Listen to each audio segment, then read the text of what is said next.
அனைவருக்கும் வணக்கம். இது ஒரு அனுபவ பதிவு, யாரையும் குறிப்பிடுவது அல்ல. குருவுக்கும் சீடருக்கும் உள்ள ஒற்றுமை, குருவுக்கும் சீடருக்கும் உள்ள வேறுபாடுகள், குருவுக்கும் சீடருக்கும் உள்ள பந்தம் என்ன அப்படிங்கிறதான் இந்த காணொளியில் பார்க்க போகிறோம். அது என்னுடைய அனுபவ பதிவாக தான் பார்க்க போகிறோமே தவிர யாரையும் குறிப்பிட்டோ யாரையும் மையப்படுத்தியோ யாரையும் சுட்டி காட்டி அவர்களுடைய செயல்களை குறித்து பேசுவதோ அல்ல. இது இந்த காணொலியை பார்க்குற ஆன்மீக அன்பர்களோ குருமார்களோ இதை தவறாக எடுத்துக்கொள்ள வேண்டாம். குரு சீடர் அப்படிங்கிறது யார்? ஒரு சீடருக்கு, அதாவது ஆன்மீகத்தில் முதல் நிலையில் வரக்கூடியவர்களுக்கு குருவானவர் எப்பொழுது அவருடைய கண்ணுக்கு தெரிவாங்க, எப்போது அவரிடம் குருங்கிற ஸ்தானத்தில் ஒரு நபர் எப்போ வருவாங்க அப்படிங்கிற கேள்வி இருக்குது. ஆன்மீக பயணத்தில் எனக்கு பல்வேறு அனுபவங்கள். அதில் பார்த்திங்கன்னா குரு நமக்குள்ளே தான் இருக்கிறாங்க. அந்த குரு யார் அப்படிங்கிறத தேடி கண்டுபிடிச்சி அந்த குருவானவர் எப்படிப்பட்டவராக இருக்கிறார், இந்த பிரபஞ்ச ஆற்றலிருந்து அந்த குரு நமக்குள்ளே எப்படி செயல்படுகிறது அப்படிங்கிறத கண்டறிந்து உணர்ந்து தெளிவது தான் அதுதான் ஞானம் அப்படிங்கிறது சொல்கிறாங்க. ஸோ வெளி உலகத்தில் குருமார்கள் சத்சங்கம் நடத்துகிறாங்க, ஆன்மீக சொற்பொழிவுகள் நடத்துகிறாங்க, ஆன்மீக கூட்டங்கள் நடத்துகிறாங்க.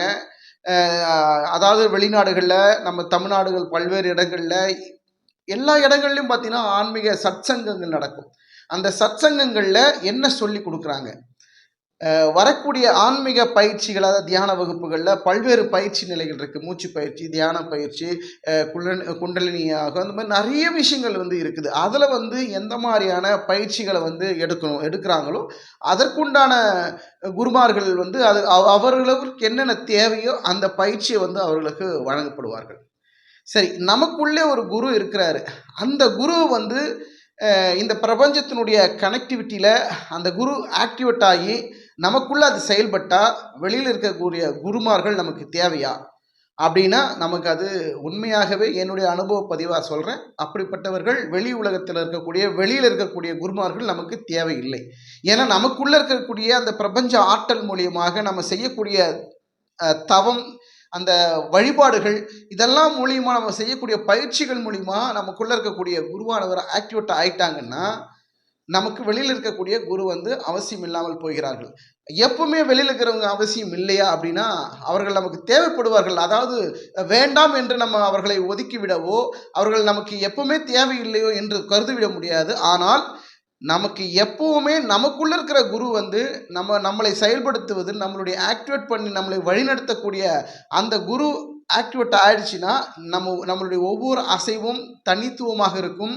நம்மளை ஒவ்வொரு அசைவிலையும் அந்த குரு நம்மளை கண்காணித்து கொண்டே இருப்பார். ஒரு நல்ல விஷயம் செய்தாலும் சரி, கெட்ட விஷயம் செய்தாலும் சரி, நம்மளை கவனித்து கொண்டே இருக்கும். அப்போது அந்த பிரபஞ்சத்தினுடைய ஆற்றல் நமக்கு எப்பொழுது கிடைக்கும்? தியானத்தின் மூலியமாக, தவத்தின் மூலியமாக நமக்கு அந்த ஆற்றலை பெற முடியும். நமக்குள்ளே இருக்கக்கூடிய குருவை ஆக்டிவேட் ஆகக்கூடிய நிலையை உருவாக்கக்கூடிய ஒரு சூழலை நம்ம தான் உருவாக்க முடியுமே தவிர, நமக்கு பயிற்சி கொடுக்குற குரு நல்ல விஷயங்களை, முறையான பதிவுகளை, முறையான தகவல்களை நமக்கு சொல்லி கொடுப்பாங்க. அதை நம்ம கடைபிடிக்கணும். அவங்க சொல்லி கொடுக்கறதோடு மட்டும்தான் அவருடைய வேலை. அதை நம்ம கடைபிடித்து முறையான பயிற்சியை மேற்கொண்டு அந்த குரு எங்கே இருக்கிறாங்க, எப்படிப்பட்டவர், என்ன கலரில் இருப்பாங்க, எந்த ரூபத்தில் அவர்கள் காட்சி கொடுப்பாங்க, அவர்களை எப்படி நம்ம உணர்வதெல்லாம் நம்மளே சுயமாகத்தான் தியானம் செய்து, தவம் செய்து, முறையான பயிற்சிகளை செய்து அந்த குருவை நம்ம கண்டுபிடிக்கணும். ஸோ வெளி உலகத்தில் வெளியில் இருக்கக்கூடிய குருமார்கள் நீங்கள் 2 வகையாக பிரிக்கலாம். அதாவது ஒரு குரு என்பவர், ஒரு குருவுக்கும் சீடருக்கும் உள்ள ஒற்றுமையும் வேற்றுமையும் என்ன அப்படின்னா, என்னுடைய அனுபவத்தில் தான் சொல்கிறேன். இப்போது ஒரு குரு கிட்ட நீங்கள் போகிறீங்க, குரு எதை சொன்னாலும் அதை அவர் கேட்கணும்.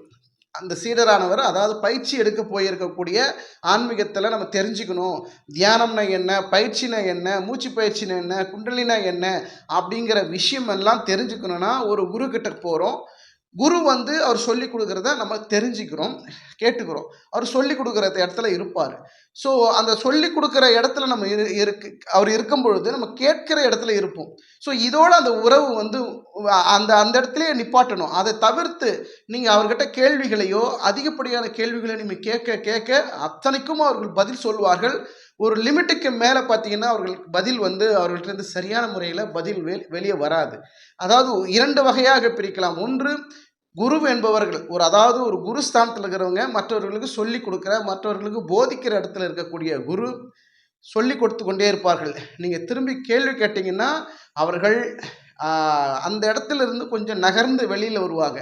காரணம் என்னென்னா, அவங்க நமக்கு தான் எல்லாமே தெரியும், உனக்கு வந்து இப்போ தானே வந்திருக்கிற அப்படிங்கிற மாதிரியான ஒரு தோரணையில் நிறைய பேர் இருக்கிறத நான் என் அனுபவத்தில் பார்த்துருக்குறேன். ஸோ எனக்கு பார்த்தீங்கன்னா, எனக்கு ஆரம்பத்தில் தீட்சை கொடுத்தாங்க, முறையான பயிற்சி பெற்றேன். இப்போ அதுக்குண்டான எல்லா முயற்சிகளையும் நான் தொடர்ந்து செஞ்சுக்கிட்டு இருக்கிறேன். எனக்குன்னு யாரோ டெய்லி வந்து பயிற்சி அந்த இதை செய்யணும், அதை செய்யணும், இந்த விஷயம் சொல்லுங்கள், இதை செய்யுங்க அப்படிங்கிறது எந்த விதமான குருவும் எனக்கு இப்போதைக்கு இல்லை. ஏன்னா எனக்குள்ளே இருக்கக்கூடிய அந்த பிரபஞ்ச ஆற்றல் மூலியமாக இந்த அந்த தெய்வீக சக்தி, இந்த பிரபஞ்சத்தின் அளப்பரிய அந்த சக்தியானது வந்து எனக்குள்ள அது வந்து ஒரு மாற்றத்தை ஏற்படுத்தி, எனக்குள்ள அந்த ஒரு மாற்றத்தை ஏற்படுத்தியதுனால அந்த இறைநிலையை, அந்த சக்தி நிலையை என்னால் உணரக்கூடிய ஒரு சூழல் இருக்கிறதுனால அந்த குருவை என்னுள் ஆக்டிவேட் பண்ணி அந்த குரு என்னை வழிநடத்துகிறது. அந்த பிரபஞ்சத்தின் உதவியோடு நான் செயல்படுறேன். அப்போ எனக்கு வெளி உலகத்தில் வெளியில் இருக்கக்கூடிய குருமார்கள் தேவையா அப்படின்னா எனக்கு தேவையில்லை. தேவையில்லை என்று முற்றுப்புள்ளி வைத்து விட முடியாது. அவர்களும் எனக்கு தேவைதான். ஆனால் அவர்கள் எப்பொழுதும் எனக்கு தேவையில்லை அப்படிங்கிறது தான். ஏன்னா அந்த குரு, வெளியில் இருக்கிற குரு தான் எனக்கு உள்ளுக்குள்ளவே இருக்கிறார். அப்போது எனக்கு அதை நீ உணர்கிற பட்சத்தில் இந்த பிரபஞ்சம் உங்களை வழி நடத்தும். ஸோ இப்போ பார்த்தீங்க, குருமார்கள் எல்லாம் பார்த்தீங்கன்னா உங்களுக்கு எல்லாமே சொல்லிக் கொடுப்பாங்க. தியானத்திலிருந்து எல்லா ரகசியங்களும் சொல்லிக் கொடுப்பாங்க. ஆனால் ஒரு லிமிட்டுக்கு மேலே நம்ம கூட பேசுவதை அவர்கள் தவிர்ப்பார்கள்.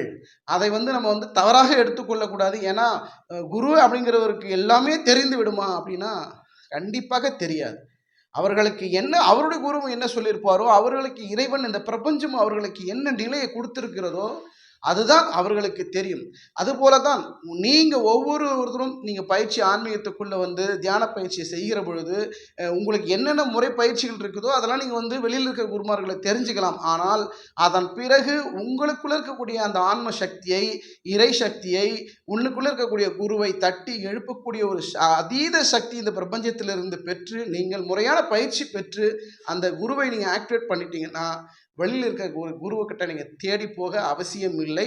அந்த குருவுக்கும் சீடருக்கும் உள்ள பந்தம் என்றைக்குமே நிலைத்திருக்கும்.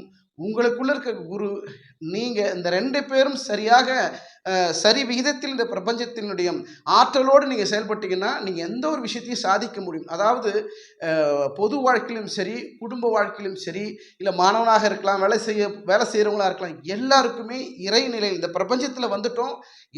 எல்லா கர்மவினைகளையும் அனுபவிக்கக்கூடிய ஒரு சூழலை உருவாக்கி தான் இந்த பிரபஞ்சம் நம்மளை இங்கே அனுப்பியிருக்கு. ஸோ அதை ஒவ்வொன்றும் கர்ம வினைப்படி நம்ம அனுபவிக்கணும். அப்படின்னா குடும்ப வாழ்க்கையிலே இருந்து கூட தியான பயிற்சியை மேற்கொள்ளலாம், இறைநிலையை அடையலாம். அந்த இறைநிலை அடைவதற்கு ஆரம்ப காலகட்டத்தில் நமக்கு வெளியில் இருக்கக்கூடிய குருமார்கள் நமக்கு தேவைப்படுகிறார்கள். அது வந்து அந்த குருமார்கள்கிட்ட முறையான பயிற்சி எடுப்பதற்கு ஆரம்ப காலகட்டத்தில் தேவை. அந்த ஒவ்வொரு பயிற்சியும் மேற்கொள்ளுகிற பொழுது உனக்குள்ள இருக்கக்கூடிய குரு என்னைக்கு ஆக்டிவேட் ஆகுறாங்களோ அப்பொழுது உன்னுள் அந்த குரு செயல்பட ஆரம்பித்து விட்டால் நீ செய்யக்கூடிய அத்தனை விஷயங்களும் இறை நிலையோடு, இறை தன்மையோடு, பிரபஞ்ச ஆற்றலோடு வெற்றிகரமாக உங்களை இயக்கி செல்லும். அதுக்காக வெளியில் இருக்கக்கூடிய குருவெல்லாம் தப்பானவர்களா, இல்லை வெளியில் இருக்கக்கூடிய குருவெல்லாம் நமக்கு தேவையில்லையா அப்படின்னு எல்லாம் கிடையாது. அவர்களும் நமக்கு தேவைதான். அதை விட நமக்குள்ளே இருக்கக்கூடிய குரு ஆக்டிவேட் பண்ணால் இந்த பிரபஞ்சத்தின் சக்தியை நேரடியாக நம்ம பெற்று அதனுடைய ஆற்றல் மூலியமாக நம்ம செய்யக்கூடிய அத்தனை வேலைகளையும் நமக்கு சிறப்பாக செய்து முடிப்பதற்கு இறை துணை இருக்கும், பிரபஞ்சம் துணை இருக்கும். நன்றி, வணக்கம்.